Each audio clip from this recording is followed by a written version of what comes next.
하나님께서 우리에게 주시는 말씀을 다 함께 읽어보도록 하겠습니다. 여호수아 23장 1절에서 8절 말씀입니다. 여호와께서 주위의 모든 원수들로부터 이스라엘을 쉬게 하신 지 오랜 후에 여호수아가 나이 많아 늙은지라.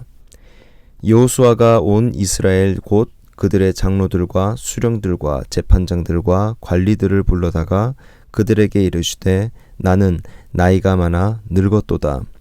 너희의 하나님 여호와께서 너희를 위하여 이 모든 나라에 행하신 일을 너희가 다 보았거니와 너희의 하나님 여호와 그는 너희를 위하여 싸우신 이시니라. 보라, 내가 요단에서부터 해지는 쪽 대해까지의 남아있는 나라들과 이미 멸한 모든 나라를 내가 너희를 위하여 제비 뽑아 너희의 지파에게 기업이 되게 하였느니라. 너희의 하나님 여호와 그가 너희 앞에서 그들을 쫓아내사 너희 목전에서 그들을 떠나게 하시리니 너희의 하나님 여호와께서 너희에게 말씀하신 대로 너희가 그 땅을 차지할 것이라. 그러므로 너희는 크게 힘써 모세의 율법책에 기록된 것을 다 지켜 행하라. 그것을 떠나 우로나 좌로나 치우치지 말라. 너희 중에 남아있는 이 민족들 중에 들어가지 말라. 그들의 신들의 이름을 부르지 말라. 그것들을 가리켜 맹세하지 말라. 또 그것을 섬겨서 그것들에게 절하지 말라. 오직 너희의 하나님 여호와께 가까이 하기를 오늘까지 행한 것 같이 하라. 아멘.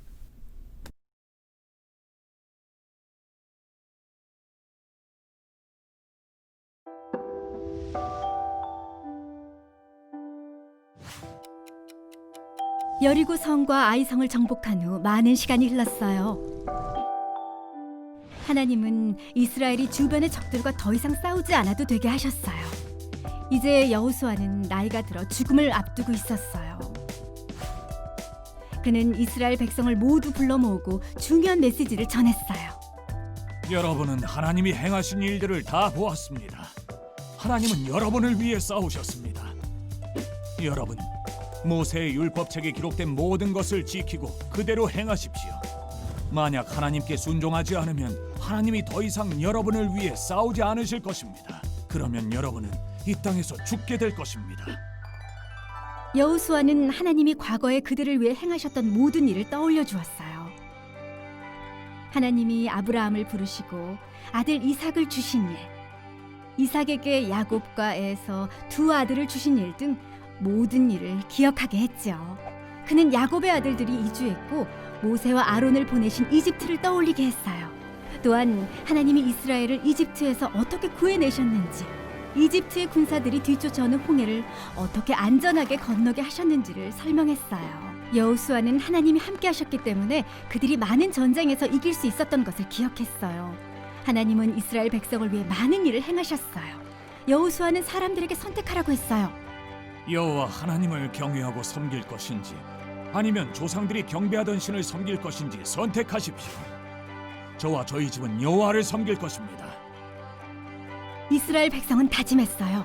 우리는 결코 여호와를 버리고 다른 신들을 섬기지 않겠습니다. 우리는 하나님이 우리를 위해 행하신 일을 알며 하나님을 사랑합니다. 그러자 여호수아는 사람들에게 경고했어요. 만약 여러분이 여호와를 버리고 이방신을 섬기면 하나님이 돌이켜 재앙을 내리시고 여러분을 멸망시키실 것입니다. 아닙니다. 우리가 여호와를 섬기겠습니다.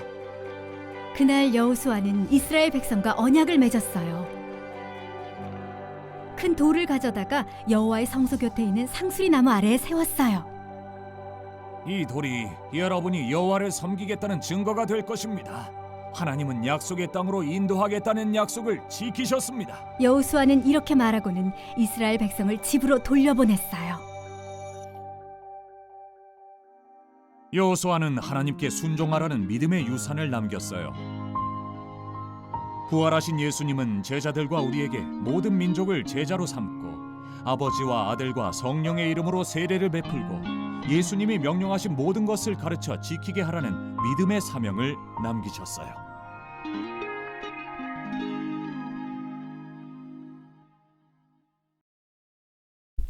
구약 3권 약속의 땅 1단원 구원의 하나님 5번째 이야기 여호수아가 당부했어요라는 제목을 가지고 말씀을 보도록 하겠습니다. 이번 주에는 이스라엘 백성들이 정복을 마친 후에 이야기를 할 것입니다. 이제 이스라엘 백성들은 약속의 땅에 들어왔습니다. 여호수아는 앞으로 살 날이 얼마 남지 않았음을 깨닫고 이스라엘 백성들에게 마지막 당부의 말씀을 합니다. 여호수아의 마지막 말씀엔 정확한 목적과 뜻이 있었어요. 이스라엘아, 너희가 하나님을 섬길지 아닌지 너희의 섬길 자를 오늘 택하라. 이 말씀은 이스라엘 백성들에게 꼭 필요한 말씀이었어요. 왜냐하면 이스라엘 백성들은 약속의 땅 한가운데 있었지만 다른 나라 사람들과 여러 우상들에게 둘러싸여 있었기 때문입니다. 우리는 이스라엘 백성들이 하나님을 섬긴다고 말하고선 결국 하나님을 등지고 변심하는 모습을 보게 될 것입니다. 얼마 지나지 않아 이스라엘 백성들은 하나님과 이방신을 동시에 섬기게 됩니다. 그리고 아주 끔찍한 결과를 가져왔습니다.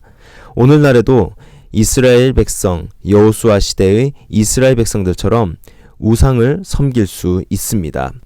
아주 은밀하게, 심지어 우리도 알아차리지 못하게 말이죠. 우리가 섬기는 우상은 여호수아 시대와는 다르지만 그때와 마찬가지로 우리 주변에는 다양한 우상들이 우리를 둘러싸고 있습니다. 돈, 재산, 스포츠, 엔터테인먼트, 연예인, 인기 등 우상은 무궁무진합니다. 우리가 마치 우상 제조기가 된 듯합니다. 하나님 앞에서 끊임없이 새로운 우상을 만들어내기 때문이죠. 오늘날 문화를 돌아보면 정말 그렇습니다. 널리 둘러볼 필요도 없습니다. 우리 자신만 바라봐도 충분하니까요. 우리는 끊임없이 우상과 싸웁니다. 저와 여러분 모두가 그렇습니다. 내가 가진 우상 중 어느 것은 괜찮게 평가될 수 있습니다. 우리 가족들, 내가 잘하는 운동이나 공부까지 심지어 교회조차 우상이 될 수 있습니다. 그러나 하나님은 소멸하는 불이며 질투하시는 하나님이십니다. 우리는 이 점을 잊어서는 안 됩니다. 하나님은 2인자가 아니십니다. 사실 하나님을 첫 번째로 모시더라도 다른 존재가 두 번째를 차지한다면 이 또한 용납하지 않으십니다. 하나님은 홀로 예배받기 원하시기 때문이지요. 하나님은 홀로 영광받기 원하시기 때문이지요. 이것이 바로 여호수아가 이스라엘 백성에게 전했던 말씀이었습니다. 하나님만 섬기든지 관두든지 결정하라는 것이었죠. 여러분의 관심사와 예배가 나뉠 수는 없습니다. 그럼 가족이나 사회, 교회를 사랑하는 게 잘못된 것일까요? 우리의 소유물이나 스포츠, 게임 또는 엔터테인먼트를 즐기는 것이 죄일까요? 그것을 즐기면서 이 선물을 주신 하나님께 감사를 드린다면 잘못된 것이 아닙니다. 하나님이 이 모든 것을 주셨음을 기억할 때 우리는 하나님께 더 많이 예배하고 영광을 돌릴 수 있습니다. 우리가 기억하여 자손에게 전해야 하는 위대한 진리이자 교훈입니다. 하나님을 신뢰하는 사람은 온전한 예배자입니다. 지금 내가 가진 물건과 재능에 내 모든 시선이 향하고 있다면 이 모든 것을 주신 분이 하나님이시라는 위대한 진리를 생각해야 합니다. 난 하나님을 신뢰하는 거룩한 하나님의 자녀이니까요. 하나님을 신뢰하는 하나님의 자녀답게 하나님께서 주신 선물들에 감사하며 하나님께 더 많이 예배하고 더 많은 영광을 올려드리는 석포교회 초등부 친구들 되기 바랍니다.